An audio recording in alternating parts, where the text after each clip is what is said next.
हजरत उमर फारूक जब खलीफा बनाए गए तो उनके ज़माने में एक ऊँट जो बैतुल माल में था, मुसलमानों की अमानत थी, किसी तरीके से रस्सी तोड़ने में कामयाब हो गया और भाग गया। खबर दी गई हजरत उमर को, वो सोए हुए थे दोपहर में, खबर दी गई एक ऊंट भाग गया। ओफो, यहां विजय माल्या भाग जाता है, ललित मोदी भाग जाता है, चौकीदार के नाक के नीचे से भाग जाता है। हजरत उमर फारूक को खबर दी गई एक ऊंट बैतुल माल से गायब हो गया है, भाग गया है। हजरत उमर को पता चला कि एक ऊंट, या अल्लाह, मैं कयामत के दिन अल्लाह को क्या जवाब दूंगा, मैं अमीरुल मोमिनीन हूं। उठे और चप्पल भी नहीं पहनी उन्होंने, नंगे पैर भागे। अरब का रेगिस्तानी इलाका, ऊंट तलाश कर रहे हैं, पैरों में चप्पल नहीं है, जमीन गर्म है। हजरत उस्मान गनी अपने घर की छत पर खड़े हैं, देखते हैं कि दूर से एक आदमी नंगे पैर भागता चला जा रहा है। दिल ही दिल में सोचते हैं कितना बड़ा बेवकूफ आदमी है, इतनी कड़ी धूप में नंगे पैर ये भाग रहा है, पता नहीं ये कहां जा रहा है, इसको थोड़ा सा आराम कर लेना चाहिए था। ये गर्म जमीन पर नंगे पैर क्यों भाग रहा है, ये बेवकूफ आदमी है, इतनी सख्त धूप में ये कहां भाग रहा, पसीना पसीना। जब हजरत उमर करीब से गुजरे तो उस्मान गनी पहचान गए कि ये तो हजरत उमर है। कहने लगे, अमीरुल मोमिनीन, इतनी कड़ी धूप में आप कहां भाग रहे हैं, कहां जा रहे हैं? फरमाया, है उस्मान, बैतुल माल का एक ऊंट गायब हो गया है, वो आगे आगे भाग रहा है, मुझे उस ऊंट को पकड़ के बैतुल माल में जमा करना है। अगर आज वो गायब हो गया तो कयामत के दिन मैं अल्लाह को क्या जवाब दूंगा? हजरत उस्मान ने कहा, इधर आओ, हमारे घर में हमारे बहुत से नौकर हैं, बहुत से गुलाम हैं, मैं इनको भेज देता हूं, ये ऊंट पकड़ कर आपके बैतुल माल में जमा कर देंगे। आप आइए और पानी पीजिए, नंगे पैर हैं आप। हजरत उमर ने जो जवाब दिया, मदरसे के जिम्मेदारों सुनो, जलसे के जिम्मेदारों सुनो, तुम्हें भी एक एक पैसे का हिसाब देना है, मदरसे का, जलसे का, एक एक रुपए का हिसाब तुम्हें भी देना है। अगर कोई मांगे तो मना नहीं करना चाहिए। हजरत उस्मान गनी ने जब कहा, आओ ठंडा पानी पी लो, बैठो, मैं अपने गुलामों को भेज देता हूं, वो ऊंट पकड़ के तुम्हारे बैतुल माल में जमा कर देंगे। हजरत उमर जवाब देते हैं, उस्मान, तेरा पानी तुझे मुबारक हो, तेरे घर की छत की का साया तुझे मुबारक हो। अमीरुल मोमिनीन मैं हूं, तुम नहीं। अगर ऊंट गायब हो गया तो कयामत के दिन सवाल मुझसे होगा, तुमसे नहीं, क्योंकि जिम्मेदार मैं हूं, तुम नहीं। ये कहकर वो आगे बढ़े और उस ऊंट को जब तक पकड़ नहीं लिया और बैतुल माल में जमा नहीं कर दिया, तब तक उनको नींद नहीं आई। जब बैतुल माल में उस ऊंट को लाए तो बैतुल माल के जिम्मेदारों से पूछा, ये ऊंट कैसे भाग गया? तुमने निगरानी नहीं की, रस्सी तोड़ने में कामयाब कैसे हो गया? तो एक साहब ने बताया, अमीरुल मोमिनीन, इस ऊंट की लेटरीन के रास्ते में जख्म हो गया है। दुम उठाया, देखा तो उसमें घाव है, जख्म है और उसकी लेटरीन के रास्ते से ब्लड निकल रहा था। हजरत उमर से कहा, अमीरुल मोमिनीन, ये बैठ नहीं पाता है, जब बैठता है तो इसको दर्द और तकलीफ होती है, इसलिए तकलीफ के अंदर इसने ताकत लगाई और रस्सी को तोड़ने में कामयाब हो गया। हजरत उमर ने कहा, इस ऊंट की लेटरीन के रास्ते में इतना बड़ा जख्म है, ये ऊंट इतना जख्मी हो गया है और अभी तक उसका कोई ख्याल नहीं रखा गया है। हम अमीरुल मोमिनीन लोगों के भी के ही नहीं है, जानवरों पर भी रहम करना हमारे नबी जनाब मोहम्मद रसूलुल्लाह ने हमें बताया है। फिर उन्होंने हकीमों से पूछा कि कौन सी जड़ी बूटी जंगल से लाई जाए और उसको पीस कर लगाया जाए। हकीमों ने बताया, हजरत उमर अकेले जंगल में जाते हैं, उस जड़ी बूटी को, उस पत्ते को तोड़ के लाते हैं, फिर अपने हाथों से पीसते हैं, उसका मरहम बनाते हैं, फिर अपने हाथ से ऊंट का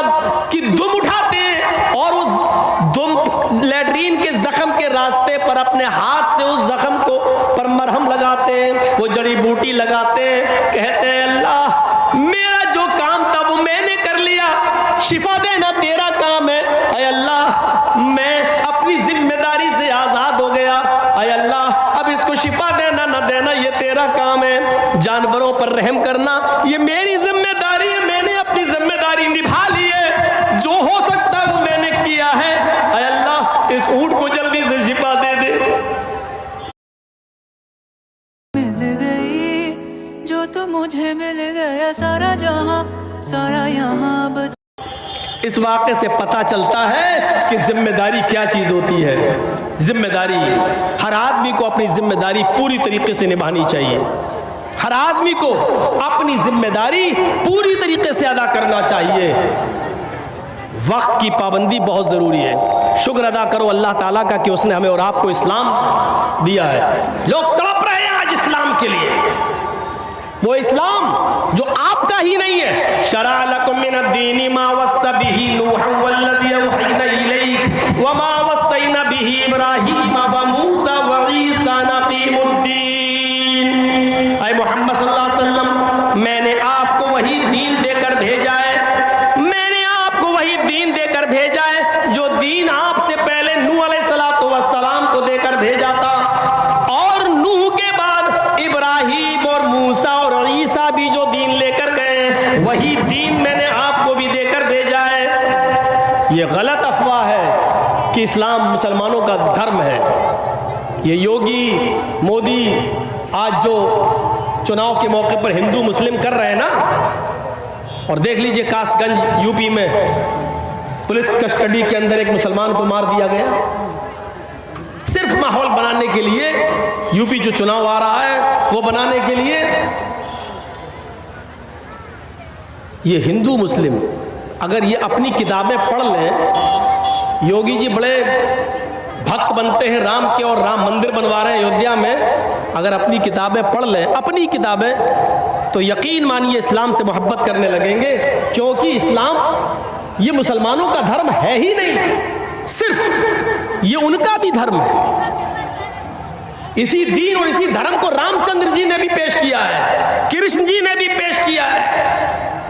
ये सिर्फ मुसलमानों का नहीं है। हमने कब कहा है कि मोहम्मद सल्लल्लाहु अलैहि वसल्लम जो इस्लाम लाए वही नहीं? अल्लाह ताला खुद कह रहा है मोहम्मद सल्लल्लाहु अलैहि वसल्लम आपको मैंने कोई नया धर्म नया दीन नहीं दिया है। आपसे पहले भी जो नूह अलैहिस्सलाम आए थे उनको भी यही दीन दिया था, और नूह के बाद जो इब्राहिम मूसा और ईसा मोसेस और जीसस जो आए उनको भी हमने यही दीन देकर भेजा। उन लोगों ने जब दीन में गड़बड़ी पैदा की तो उसकी इस्लाह के लिए वही दीन हमने असली शक्ल में आपको देकर भेजा है। क़ुल या अहलल किताबी तआलू इला कलिमतिन सवाइन बैनना व बैनकुम अल्ला नअबुद इल्लल्लाह। आए मोहम्मद सल्लल्लाहु अलैहि वसल्लम आप ऐलान कर दीजिए, आप दुनिया वालों को बता दीजिए, आप दुनिया वालों से कह दीजिए, आप यहूदियों से और ईसाइयों में ऐलान कर दीजिए, या अहलल किताब, आए अहले किताब, आए तौरात वालों, जबूर वालों, इंजील वालों, आए यहूदियों, आए ईसाइयों और आए दाऊद अलैहिस्सलाम के मानने वालों, तालौ इला कलिमतिन सवाइन बैनना व बैनकुम, आओ एक ऐसे कलमे की तरफ। देखिए कुरान क्या कह रहा है, तालौ इला कलिमतिन सवाइन बैनना व बैनकुम, आओ एक ऐसे कलमे की तरफ, आओ एक ऐसे मूल मंत्र की तरफ जो हमारे और तुम्हारे दरमियान बराबर है। यानी वही कलमा आए यहूदियों तुम्हारा भी है, वही कलमा ईसाइयों तुम्हारा भी है। और देख लो मूसा अलैहिस्सलाम जब रसूल बनकर दुनिया में आए तो उनका कलमा था ला इलाहा इल्लल्लाह, मूसा रसूलुल्लाह। नूह अलैहिस्सलाम को जब पहले रिसालत मिली तो उनका भी कलमा था ला इलाहा इल्लल्लाह, नूह रसूलुल्लाह। ईसा अलैहिस्सलाम आए तो उनका कलमा था ला इलाहा इल्लल्लाह, ईसा रसूलुल्लाह। देख रहे हैं आप, नूह आए तो कलमा नहीं बदला गया, सिर्फ दूसरा जुमला बदला जा रहा, बस ला इलाहा इल्लल्लाह तीनों का एक ही रहा, ला इलाहा इल्लल्लाह नूह रसूलुल्लाह। मूसा जब आए तो पढ़ा गया ला इलाहा इल्लल्लाह मूसा रसूलुल्लाह, ला इलाहा इल्लल्लाह नहीं बदला जा रहा है। ईसा जब आए तो पढ़ा जा रहा है ला इलाहा इल्लल्लाह ईसा रसूलुल्लाह। से दूसरा जुज बदला गया। जब इस्लाम आया, मुहम्मदुर रसूलुल्लाह आखिरी नबी बनकर आए, तो आपने भी उसी मूल मंत्र को बाकी रखा, ला इलाहा इल्लल्लाह मुहम्मदुर रसूलुल्लाह। पहला मंत्र नहीं बदला गया। काम में फंसा हूं, बाद में कॉल करूं? और हिंदू भाइयों में भी पहला मंत्र वही है, एकम ब्रह्मादित्य नास्ति नास्ति किंचन। एक ही ब्रह्मा है, दूसरा नहीं। बल्कि पंडित जब मरता है तो मरने से पहले अपने बेटे को ला इलाहा इल्लल्लाह पढ़ने की वसीयत करता है। मरने से पहले कहता है, मेरे बेटे तू भी मरने से पहले ला इलाहा पढ़ लेना, जिसको हम वेदों की जबान में अनकही कहते हैं। ला इलाहा हरणे पापन इल्लल्लाह परमपिदम। मेरे बेटे मरने से पहले ला इलाहा पढ़ लेना, हरणे पापन। जब तू ला इलाहा इल्लल्लाह पढ़ेगा तो तेरे पाप हरण हो जाएंगे, तेरे पाप मिट जाएंगे। ला इलाहा इल्लल्लाह पढ़ोगे तो तुम्हारे पाप धुल जाएंगे, मिट जाएंगे, खत्म हो जाएंगे। यानी इस्लाम लाने से पाप मिट जाते हैं। इन्नल इस्लाम यहदिमु मा कान क़ब्ला। जो इस्लाम कबूल कर लेता है, कलमा पढ़कर इस्लाम की शीतल छाया में आ जाता है, उसके इस्लाम लाने से पहले जितने भी गुनाह हैं सारे के सारे गुनाह माफ कर दिए जाते हैं, उसके गुनाह बख्श दिए जाते हैं। ये इस्लाम का भी कलमा है। कौन कहता है कि इस्लाम सिर्फ मुसलमानों का धर्म है? कौन सी चीज ऐसी है जो हम करते हैं और आपके यहां नहीं है? बताइए। हम कलमा पढ़ते हैं, आप भी ब्रह्म सूत्र पढ़ते हैं, हम ला इलाहा इल्लल्लाह पढ़ते हैं, आपके यहां पर भी ला इलाहा इल्लल्लाह है। ला इलाहा हरणे पापन इल्लल्लाह परमपिदम। ये क्या है? एकम ब्रह्मा द्वितीय नास्ति नास्ति किंचन। ये क्या है? हम नमाज पढ़ते हैं, आपके यहां पर भी साष्टांग है। 8 अंगों को जमीन पर रखो, 8 अंगों को जमीन पर रखो, यानी नाक और माथा 2, 2 हाथ 4, दोनों घुटने 6 और दोनों पैर 8, यानी सजदा करो। हमारे यहाँ नमाज है तो आपके यहाँ साष्टांग है, यानी सजदे का जिक्र आपके यहाँ पर भी है। बल्कि कृष्ण जी ने अर्जुन को 5 वक्त की नमाज पढ़ने का हुक्म भी दिया श्रीमद् भागवत गीता के अध्याय 6 मंत्र नंबर 10 में। योगी युज्जित सततमात्मानं रासि स्थिता एकाकी अच्युतात्मा निराशीर परिग्रह। जब तुम ईश्वर की पूजा करने खड़े हो तो पूरे शरीर का योग कर लो, पूरे शरीर की एक्सरसाइज कर लो। हृदय नमः, सीने पे हाथ रख लो, हृदय दिल नमः, सर को झुका लो, सजदे की जगह पर हृदय दिल हाथ। हिंदू को देखते हो आप, ऐसे करता है, मूर्ति के सामने खड़ा ऐसे, ओम भूर्भुवः स्वः। किसी हिंदू को आपने ऐसे ऐसे नहीं देखा होगा, ऐसे ही देखा होगा। क्यों? दिल से इबादत या दिल से पूजा। ये हृदय। जब ईश्वर की पूजा करने खड़े हो तो दिल पर हाथ रख लो। हम लोग भी अल्लाह अकबर कहकर यहाँ हाथ रख लेते हैं। जो लोग जहाँ रखते हैं हमें उनसे कोई एतराज नहीं है, लेकिन इबादत दिल से होती है, इस बात को याद रखिए। हृदय नमः, अपने सीने पर हाथ रख लो। अर्जुन कह रहे हैं, कृष्ण कह रहे हैं अर्जुन से, कृष्ण जी अर्जुन से, सतत महात्मानम, और हमेशा पढ़ते रहना, कभी छोड़ना नहीं। राशि स्थित, एक दिन छोड़ दोगे धर्म से हट जाओगे। अल्लाह के नबी ने क्या कहा? मन तरक सलात मुतअम्मिदन फक़द कफर। जिसने कसदन जानबूझकर एक वक्त की नमाज छोड़ी उसने कुफ्र किया। एकाकी अच्युतात्मा निराशीर परिग्रह। एक अल्लाह के सामने खड़े हो जाओ, यच्चतात्मा, अपनी आत्मा को वहीं लगा दो, इधर उधर मत देखो। ऐसे नहीं। हम लोग क्या करते हैं? अब तो बहुत से लोग ऐसे करने लगे हैं। अब कहीं इमाम साहब ने अगर कहीं लंबी सूरत पढ़ दी, अलिफ लाम मीम ज़ालिकल के, तो चौंक जाएगा है, ये तो बहुत लंबी सूरत है, फिर ऐसे घड़ी देखेगा। आजकल ये हो रहा है। कभी कभी तो ऐसे भी देख लेते, ऐसे भी हो जाते हैं। जबकि कृष्ण जी अर्जुन से कह रहे हैं यच्चतात्मा, आत्मा वही लगी रहे, दिल इधर उधर नहीं होना चाहिए, एकाकी एक जगह। निराशीर परिग्रह, सारे देवी देवताओं से निराश हो जाना, ऊपर वाले से निराश मत होना।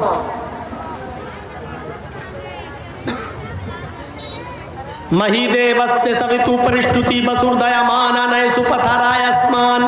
और उसमें ये मंत्र पढ़ना, मही देवस्य सवितु परिष्टुति, मही मनी महान है हमारा देवता, देवस्य हमारा देवता, मही देवस महान है हमारा देवता, सवितु जिसके लिए सारी की सारी परिष्टुति तारीफ प्रशंसा है, महान है हमारा वो देवता जिसके लिए सारी की सारी प्रशंसा सारी की सारी तारीफ है। हम लोग क्या पढ़ते हैं? अल्हम्दुलिल्लाहि रब्बिल आलमीन, तमाम तारीफें उस अल्लाह के लिए हैं जो दोनों जहान का रब है। कृष्ण जी कह रहे हैं ये पढ़ो, हमारे यहाँ भी वही पढ़ा जा रहा है। कृष्ण जी कहते हैं अर्जुन बसुर दयामाना, उसके बाद कहो वो बड़ा दयालु और कृपालु है। हम लोग क्या पढ़ते हैं? अर्रहमान अर्रहीम, वो बड़ा ही मेहरबान इंतहाई रहम करने वाला है। कृष्ण जी कहते हैं पढ़ो नए सुपथराय आसमान, सुंदर पथ मानी रास्ता, राय मानी चलाना, आसमान हमारे फायदे के लिए। हाय प्रभु हमको हमारे लाभ हमारे फायदे के लिए सुपथा सुंदर रास्ते पर चला, हमको हमारे लाभ के लिए फायदे के लिए अच्छे रास्ते पे चला। हम और आप क्या पढ़ते हैं? इहदिना सिरातल मुस्तकीम, ऐ अल्लाह हमको सिराते मुस्तकीम पर सीधे रास्ते पर चला। कृष्ण जी के जो कह रहे हैं वही हमारे नबी ने भी कहा है। इसीलिए मैं कहता हूं कि हिंदू मुस्लिम की राजनीति करने वाले अगर अपनी किताबें पढ़ लें तो कभी इस्लाम से नफरत नहीं करेंगे, मुसलमानों से नफरत नहीं करेंगे। उनके बस में नहीं है नफरत करना। अगर वो किताबें पढ़ लें, जैसे हम इस्लाम पढ़ने के बाद और हिंदू धर्म की किताबें पढ़ने के बाद किसी हिंदू से नफरत नहीं कर सकते, क्योंकि हमारा कुरान कहता है एक मनुष्य को, एक नफ्स को अगर किसी ने कत्ल कर दिया तो वो पूरी दुनिया का कातिल है।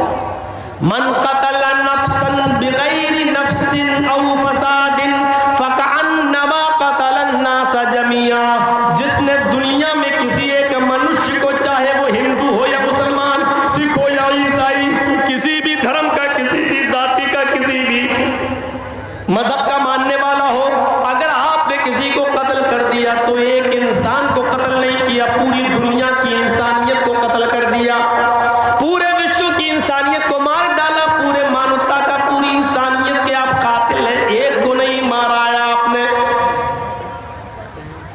कुरान सारी दुनिया के इंसानों को एक परिवार से देखता है, एक खानदान से तशबीह देता है।